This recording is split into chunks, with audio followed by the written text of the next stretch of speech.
వాళ్ళు చేసినటువంటి పనికి వేతనం తీసుకునేటువంటి వాళ్ళు.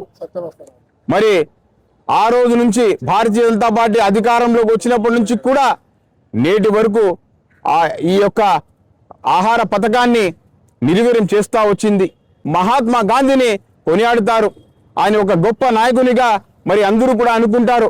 వాళ్ళ అలాంటి వ్యక్తి పేరు పెట్టినటువంటి పథకాన్ని ఆ పేరు మార్చి ఈ పథకాన్ని నిర్వీర్యం చేయాలని చెప్పి భారతీయ జనతా పార్టీ చూస్తూ ఉంది. కాంగ్రెస్ పార్టీ దీన్ని సహించదు, ఈ రాష్ట్ర ప్రజలు సహించరు, దేశ ప్రజలు కూడా సహించరని చెప్పి తెలియజేస్తా ఉన్నా.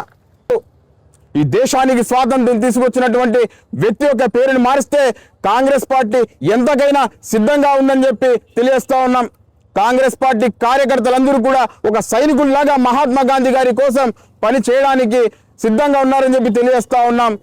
ఈ యొక్క పథకాన్ని గతంలో కాంగ్రెస్ పార్టీ ఏ విధంగా అయితే చట్టం చేసి అమలు చేసిందో అదే విధంగా భారతీయ జనతా పార్టీ ప్రభుత్వం, కూటమి ప్రభుత్వం చేయాలని చెప్పి కాంగ్రెస్ పార్టీ